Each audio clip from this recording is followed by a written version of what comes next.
Welcome back to my YouTube channel baby step tutorials. आज हम CIB का second paper bank financial management को start करते हैं। ठीक है, इसमें जो है ना ये भी बहुत वास्ट है और इसमें बहुत ज़्यादा मतलब कोर्स है, तो इसको करने में टाइम भी लगेगा। तभी हम इसको अभी से स्टार्ट कर देते हैं क्योंकि जून में पेपर स्टार्ट हो जाएंगे, है ना। अब देखिए इसमें क्या है, इंटरनेशनल जो हम पहला शुरू करेंगे वो हम शुरू करेंगे मॉड्यूल ए जो है इंटरनेशनल बैंकिंग। ठीक है, इसमें 7 चैप्टर्स हैं, सातों बहुत इंपॉर्टेंट है। लास्ट टाइम आपका जो एनआरआई वगैरह थे उससे काफ़ी क्वेश्चंस आए थे। ठीक है, मतलब और इसमें जो मॉडल बी है उसमें से लिक्विडिटी रिस्क मैनेजमेंट बहुत इंपॉर्टेंट है ये वाला। इससे लास्ट टाइम बहुत ज़्यादा क्वेश्चंस थे लेकिन सभी इंपॉर्टेंट है। लास्ट टाइम इसमें से थ्योरी बहुत ज़्यादा आई थी, न्यूमेरिकल्स कम थे कंपेरेटिवली, लेकिन बहुत ज़्यादा थ्योरी आई थी। ठीक है, और एबीएम के पेपर में न्यूमेरिकल्स थोड़े ज़्यादा थे, थ्योरी उस कंपेरिजन में कम थी। तो इस बार हम फोकस करेंगे, हम इसके सारे न्यूमेरिकल्स भी देखेंगे, केस स्टडीज़ भी देखेंगे और आपका थ्योरी पोर्शन तो कवर करेंगे। ठीक है, चलिए स्टार्ट करते हैं। मॉड्यूल ए का जो फर्स्ट पेपर चैप्टर है exchange rate and forex businesses. ठीक है, इसमें देखो हमें क्या क्या दे रखा है। ये बड़ा चैप्टर है तो हम इसको 2 सेगमेंट में करेंगे, part A and part B. ठीक है, तो पहले हम जो है ना ये आपका जो फॉरेन एक्सचेंज का इंट्रोडक्शन, डेफिनेशन, मेकर्स वगैरह हैं वो करेंगे। आपका देखिए पहला टॉपिक जो दे रखा है वो ये दे रखा है, देखिए कि फॉरेन एक्सचेंज होता क्या है। देखिए फॉरेन एक्सचेंज क्या है, पहले फेमा रूल था एक 1999 में बना था। ठीक है, इसमें क्या हुआ ना फेमा रूल्स में कि आपको कैसे फॉरेन करेंसी के जो चेक्स हैं, फॉरेन कंट्रीज के चेक हैं, डीडीज हैं, ट्रैवलर्स चेक हैं, या आपको क्रेडिट बिल एक्सचेंज वगैरह करना है, तो वो सब जो भी काम होता है मतलब अदर कंट्री के साथ अगर उनकी करेंसी में आपको इंडिया में कुछ लेन देन करना है या यहाँ से आपको पैसा बाहर भेजना है, कोई पैसा बाहर मंगाना है, चाहे करेंसी की फॉर्म में हो, चाहे चेक की फॉर्म में हो या फिर डॉक्यूमेंट्री फॉर्म में हो, तो वो सारा जो काम है ना वो फॉरेन एक्सचेंज के थ्रू होता है under the act FEMA.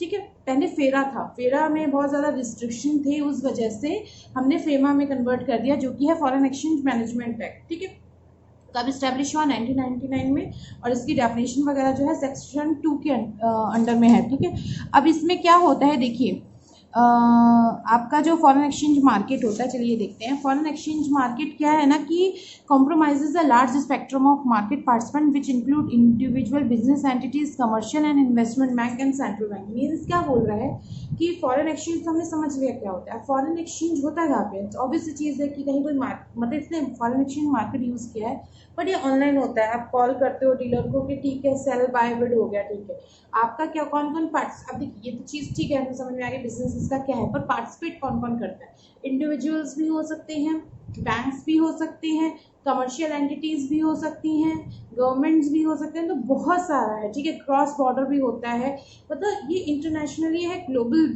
Level पे होता है, तो इसमें कोई बाउंड्रीज नहीं होती है, राउंड द क्लॉक वर्क चलता है। ठीक है, और इसमें क्या होता है कम्युनिकेशन बेस्ड सिस्टम होता है, क्योंकि आपका देखिए ग्लोबल है, आप ऑनलाइन ही कर सकते हो, फ़ोन के थ्रू कर सकते हो, ऑनलाइन बिजनेस कर सकते हो, तो वो सब आपका। और देखिए अब हर कंट्री की टाइमिंग डिफरेंट होती है, अभी इंडिया में मॉर्निंग है, अमेरिका में नाइट है, तो वो चीज़ भी इफेक्ट करते हैं, तो राउंड द क्लॉक बिजनेस चलता है, कोई टाइमिंग फिक्स नहीं है। आपका पर सेकेंड में ना, पर 4 सेकेंड में आपका जो वैल्यूज़ हैं, डेटा की करेंसी की वैल्यूज़ हैं वो चेंज होती रहती हैं। ठीक है, तो फॉरेन मार्केट 24/7 वर्क करता है। ठीक है, अब देखिए इसमें देखो दिखा हुआ है, एंड में दिया भी है आपको कौन कौन से होते हैं। सेंट्रल बैंक है, ठीक है, ये देखिए सेंट्रल बैंक है। सेंट्रल बैंक क्या है, managing there forces reserves and using currencies market strike to reduce. ठीक है, ये इतना इंपॉर्टेंट नहीं है, इतना डिटेल में आएगा नहीं, तो जो कोर्स बहुत वाइड है, हम उतना ही पढ़ेंगे जितना पेपर में आना है। हमें देखिए कोई टॉप नहीं करना है, 100 मार्क्स नहीं चाहिए पेपर में, हमें बस इतना चाहिए कि हमारा 60 से 70 80 अगर हम टारगेट लेके चलते हैं तो हमारा 50 क्रॉस कर जाए, बस हमें कोई इसमें ऑनर नहीं लाना है, बस पास करना चाहिए।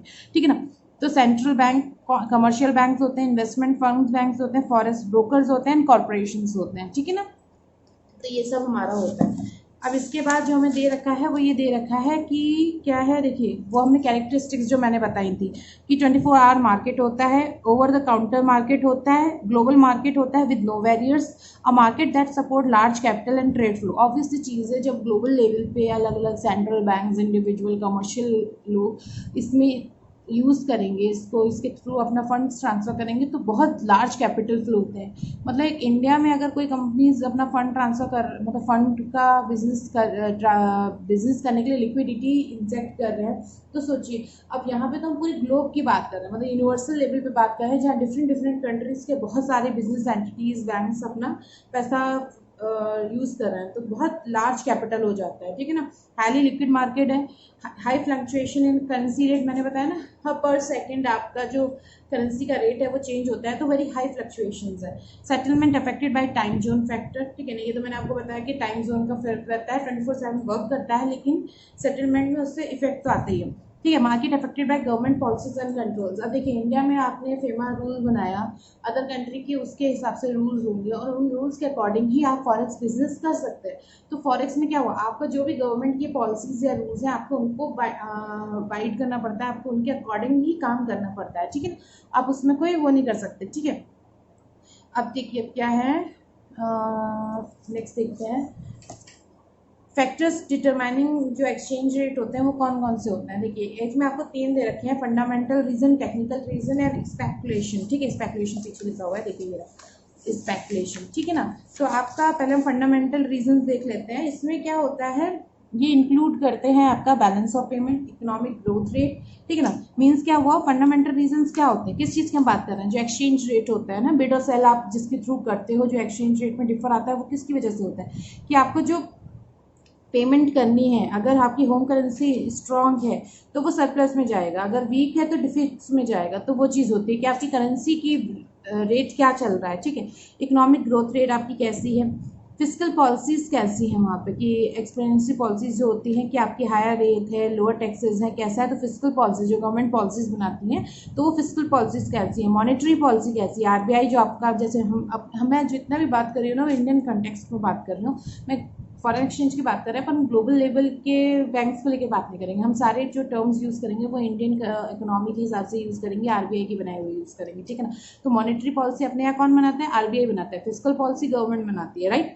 तो मॉनेटरी पॉलिसी जो है ना, तो सेंट्रल बैंक क्या करते हैं, वो ऐसे बनाते हैं ना कि इन्फ्लुएंस हो हमारा जो इंटरेस्ट है ना, वो देखिए लिक्विडिटी अगर कम मार्केट में कम हो रही है तो उसको इंजेक्ट करता है, अगर ज़्यादा हो रही है तो उसको एब्जॉर्ब करता है, तो वो अपने इंटरेस्ट रेट, रेपो रेट्स वगैरह, ये CSSR जो भी हैं सब ऐसे बनाता है ना कि आपका मार्केट में जो लिक्विडिटी है एटलीस्ट एजम्शेबल लेवल में बैलेंस्ड हो, ठीक है ना, बहुत ज़्यादा भी ना हो जाए बहुत कम भी ना हो जाए, तो वो बैलेंस करने की कोशिश करते हैं, तो वो अपने जितने रेट ऑफ इंटरेस्ट बनाते हैं निकालते हैं वो उस हिसाब से अकॉर्डिंगली निकालते हैं। वो चीज़ अलग है कि रिसेशन हो गया या इकोनॉमी बहुत ज़्यादा डाउन हो गई तो वो अलग बात है, लेकिन बाकी जो अपना जो आरबीआई है वो मेंटेन करके चलता है मॉनेटरी पॉलिसीज के थ्रू, ठीक है। अब इंटरेस्ट रेट क्या चल रहा है, मैंने बताया ना आपको कि कैपिटल आपका कितना है, करेंसी की वैल्यू क्या है, डोमेस्टिक इंटरेस्ट रेट क्या है, तो वो सब इसमें आते हैं।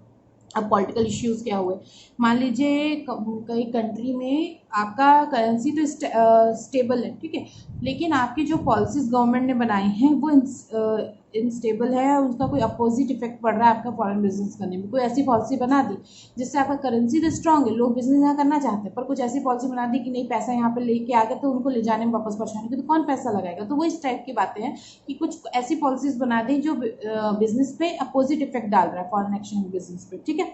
अब टेक्निकल रीजंस क्या होते हैं, देखिए इसमें एक एग्जाम्पल भी दिया है, Indonesia, Thailand, Philippines and Korea में देखा गया है, कब देखा गया था 1997 में, कि huge surpluses generated in the petroleum exporting countries such as OPEC countries, ठीक है, which could not be utilized in these countries had to be invested overseas.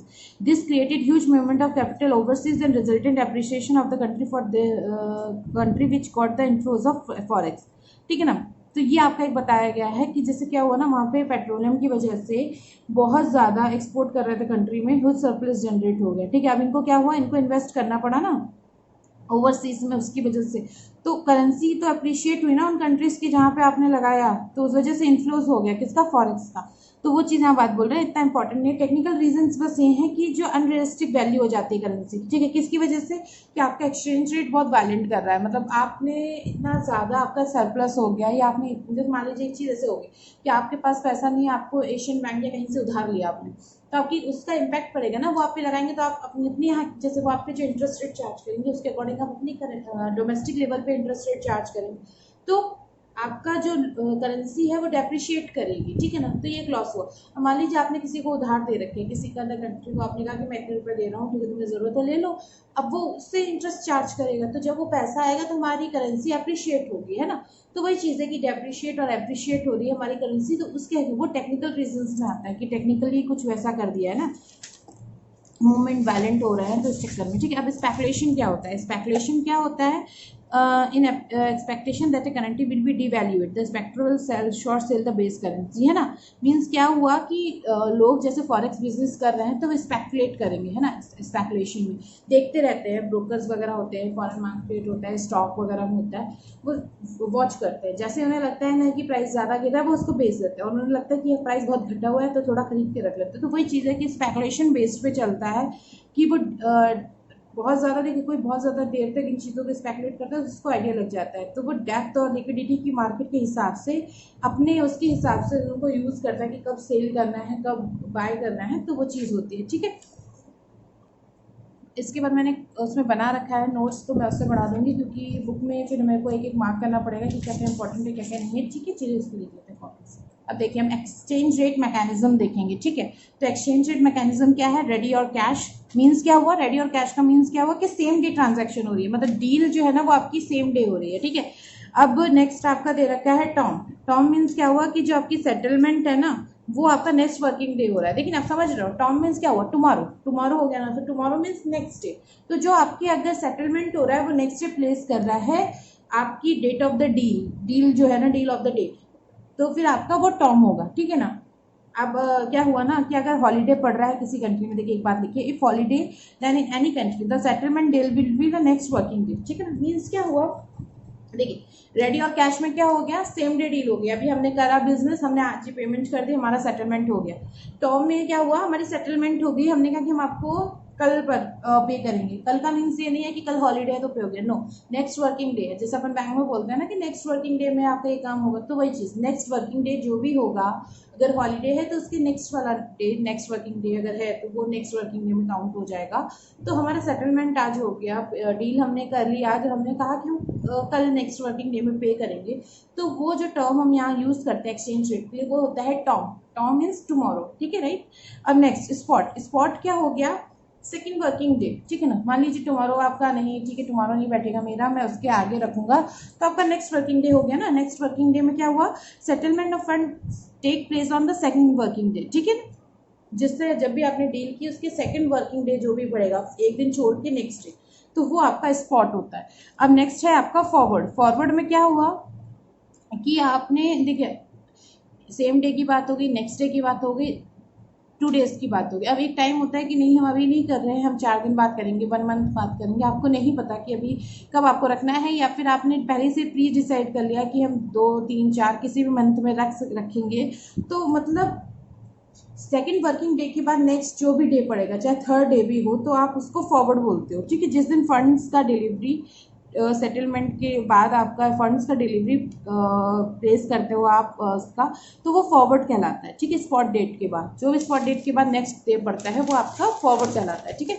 अब नेक्स्ट देखिए, अब देखिए ये देखो लाइन लिखी है कि फॉरवर्ड रेट जो होता है ना वो स्पॉट पे डिपेंड करता है, क्योंकि स्पॉट आपका सेकंड वर्किंग डे रहा, ठीक है। अब आपके इसके बाद की जितने भी हो गए, तो जो भी रेट रहते हैं ना फॉरवर्ड्स के रेट रहते हैं वो स्पॉट पर पर्टिकुलर डिपेंड करते हैं। अब फॉरवर्ड मार्जिन देखो, जो इंपॉर्टेंट है वो तो मैं बता रही हूँ, अब कैसे डिपेंड करता है वो सब जीआईबी में है, इसमें सीआईबी में नहीं आता है, तो हमें इधर नहीं इतना डिटेल में जाना है, ठीक है। और सीआईबी के जब मैं वीडियोस अपलोड करूंगी तो उसमें आपको ये पूरा मैं बताऊंगी। अब देखिए फॉरवर्ड मार्जिन क्या है? फॉरवर्ड मार्जिन है प्रीमियम एंड डिस्काउंट, ठीक है ना। आप मार्जिन लेते हो ना कि अगर मान लीजिए जैसे आपने पहले से अब देखिए मार्जिन या मीन्स क्या होता है, मैं एक चीज़ बताती हूँ। आपने फॉरवर्ड डिसाइड किया, ठीक है, आपने डेट्स ले ली कि 1 मंथ 2 मंथ 3 मंथ की जो होगी, तो उस डेट पे जो आपके मार्जिन रख के आप करते हो ना, तो उस डेट के हिसाब से आपका सेटलमेंट हो जाता है, ठीक है। चाहे फिर आप प्रीमियम में चल रहा हो, चाहे फिर डिस्काउंट में चल रहा हो। तो प्रीमियम क्या हुआ कि अभी जो आज जो रेट है उससे 1 मंथ के रेट जो हैं जो वो बढ़ जाएं, तो वो प्रीमियम हो। और अगर आज की रेट से 1 मंथ वाले, मतलब 1 मंथ 2 मंथ जो भी आपने टाइम पीरियड डिसाइड किया है, तो वो जो उस टाइम पीरियड पे अगर आपकी आज की करंट डेट जिस दिन सेटलमेंट हुआ उससे घट जाते हैं तो वो आपका हो जाता है डिस्काउंट, ठीक है ना। अब फॉर्मूला क्या होता है फॉरवर्ड रेट का, is equal to spot rate plus premium, और अगर डिस्काउंट है तो माइनस हो जाएगा। अब देखिए यहाँ पे फिर भी आ ही गया कि फॉरवर्ड रेट कैसे डिपेंड कर रहा है स्पॉट पे, क्योंकि स्पॉट रेट को ही प्लस माइनस करते हैं हम किससे, प्रीमियम और डिस्काउंट से, ठीक है, तो वो आपका फॉरवर्ड रेट हो जाता है। अब देखिए अभी हम सबके न्यूमेरिकल्स लगाएंगे तो अभी आप केवल डेफिनेशन समझ लीजिए ताकि जब इसकी केस स्टडीज ना तो कंफ्यूज ना हो कि वो क्या चीज़ है, ठीक है। अब देखिए अब इसके बाद क्या आया, आपका डायरेक्ट और इनडायरेक्ट कोट आया। डायरेक्ट और इनडायरेक्ट कोट क्या होता है, मान लीजिए आपका होम करेंसी जो है ना, मीन्स आप जो जितने भी कोटेशन ले रहे हो वो होम करेंसी के उसमें ले रहे हो, मीन्स क्या हुआ, डायरेक्ट कोड क्या हुआ कि 1 USD है, ठीक है, ये रहा आपका, और आप मतलब आप 1 USD को रुपए के उसमें दिखा रहे हो कि 1 USD इतने रुपए के बराबर है, ठीक है ना, ये डायरेक्ट कोड होता है। होम करेंसी और प्राइस कोटेशन हम देते हैं कि मान लीजिए आप बात कर रहे हो कि अगर आपको किसी ने $1 दिया तो आप ऐसे पूछोगे ना कि हमारी करेंसी में कितना होगा ये $1, तो वही चीज़ बात यह कह रहा है कि 1 USD डॉलर जो आप ले रहे हो US डॉलर, तो उसका इतना अमाउंट हो रहा है, एग्जाम्पल है कि इतना अमाउंट हो रहा है रुपीज़ में, ठीक है। अब इनडायरेक्ट मेथड क्या होता है, आप होम करेंसी के टर्म्स में बात कर रहे हो कि मैंने ₹1 के हिसाब से USD का कितना बैठेगा, कि मैं ₹1 दे रहा हूँ, ₹1 का कितना USD डॉलर होगा, तो वो चीज़ यहाँ बात हो रही है, ठीक है ना, कि मतलब लोकल करेंसी जो होती है ना, यहाँ पे हम फिक्स्ड कर देते हैं, देखिए लिखा भी है, it is a local currency remain fixed, ठीक है। मीन्स क्या हुआ, इनडायरेक्ट कोड में आप जैसे डायरेक्ट कोड में आपका फॉरेन करेंसी फिक्स्ड रहता है और इनडायरेक्ट कोड मेथड में आपका लोकल करेंसी फिक्स्ड हो जाता है, ठीक है ना। अब क्रॉस रेट क्या हो गया, क्रॉस रेट हो गया USD। देखिए अब आपको मान लीजिए क्रॉस रेट क्या बोलते हैं कि मान लीजिए आपके पास अमेरिकन दे रखा है, इंडियन दे रखा है आपको, और अमेरिकन से आपका GBD का है, मतलब इसमें इस एग्जांपल के तो मैं समझा रही हूँ, यूरोपियन दे रखा है करेंसी को, ठीक है। मीन्स क्या हुआ आपके पास, अगर मैं बोलूँ कि ठीक है अमेरिकन डॉलर का यूरोपियन पाउंड का तो दे रखा है कि इतना होता है, अब आपको ये बात करनी है कि हमारे इंडियन करेंसी में वो पाउंड कितना होगा, तो आपको नहीं दे रखा कोई डायरेक्ट वैल्यू, तो आप कैसे निकालोगे, तो ऑब्वियसली चीज़ है, आपको इंडियन से USD का दे रखा है तो आप उसके थ्रू यूरोपियन पाउंड निकाल लोगे, तो जो मतलब दो सैलरी से हम दो करेंसी से हम थर्ड करेंसी का ड्राइव करते हैं तो उसको हम क्रॉस रेट बोलते हैं, ठीक है ना। मतलब अब आपके मान लीजिए ना पेयर है ही नहीं, आपको पता ही नहीं है इंडियन करेंसी में कितना पाउंड होगा, आपको देना है, तो आप कैसे निकालोगे, ऐसे ही तो निकालोगे ना कि दूसरी करेंसी जिसके साथ उसका पेयरिंग है और बाई चांस उस करेंसी की हमारे साथ भी पेयरिंग है तो हम उसको यूज़ करके इस क्रॉस रेट को निकालेंगे, ठीक है ना। चलिए अब देखते हैं नेक्स्ट, ये कैसे लिखोगे, ये आप ऐसे लिखोगे, एक बार चलो देख ही लेते हैं इसको भी। इससे आपने US डॉलर लिखा, INR हो गया, मल्टीप्लाई US डॉलर नहीं सॉरी GBP और US डॉलर, ये दोनों कट गए ना, तो आपका GBP और INR आ गया ना। देखिए यहाँ पे जैसे आया ये जो चीज़ है, ये चीज़, ये वाली चीज़, तो यहाँ पे ऐसे ही तो आई GBP INR, तो वो चीज़ है जैसे नहीं मैथ्स में अपन लगाते हैं, तो वो चीज़ आ जाती है, ठीक है। अब फिक्स्ड वर्सेस फ्लोटिंग रेट्स क्या होते हैं, फिक्स्ड रेट आपके कौन से होते हैं, जो कि फिक्स्ड होते हैं मॉनेटरी अथॉरिटी के द्वारा, एक बार फिक्स्ड कर दिया जाता है, फिर वो फाइनेंशियल ईयर या जो भी पर्टिकुलर टाइम डिसाइड होता है उस रेट्स के चेंज होने का, तो वो उसी टाइम चेंज होते हैं। फ्लोटिंग रेट क्या होता है, फ्लोटिंग रेट चेंज होते रहते हैं, ठीक है ना। फ्लोटिंग रेट्स में आपका क्या होता है, एक्सचेंज रेट्स होते हैं जो करेंसी के सप्लाई एंड डिमांड के हिसाब से पर्टिकुलर करेंसी का चेंज होता रहता है, ये फिक्स्ड नहीं होता है, ठीक है।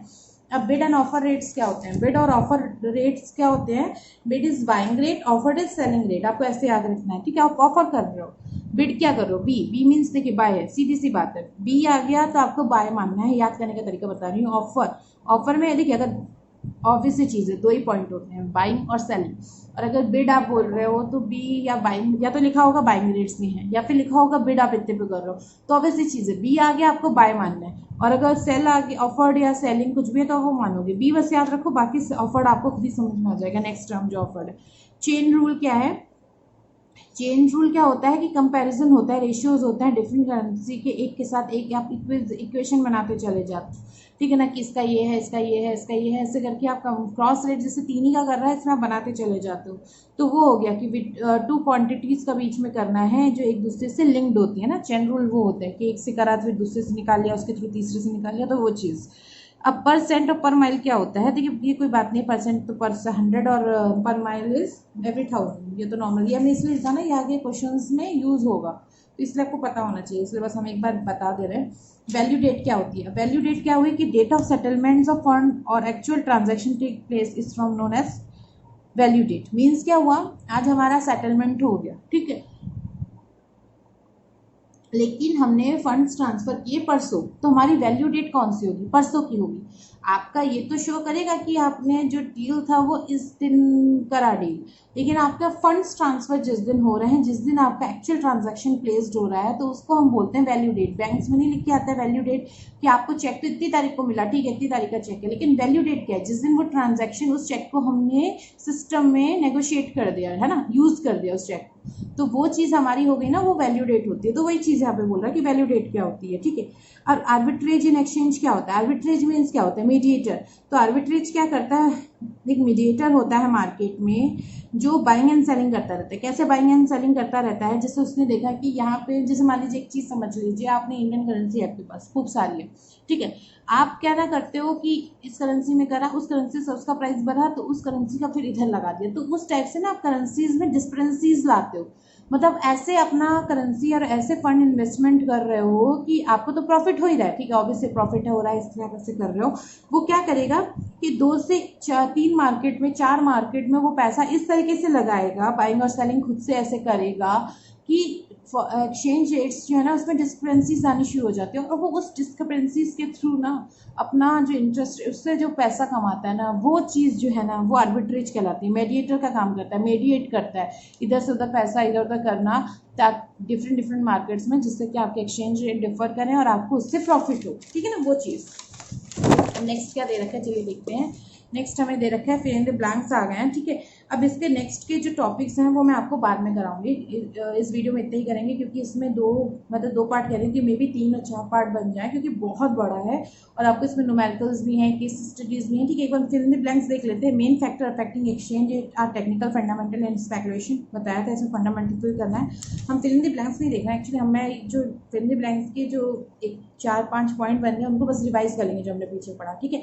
In a spot contract settlement of funds take place. अब देखिए हमने बात की थी ना, किस दिन होता है स्पॉट में, सेकंड डे होता है, इसमें बाकी कुछ याद ही नहीं रखना।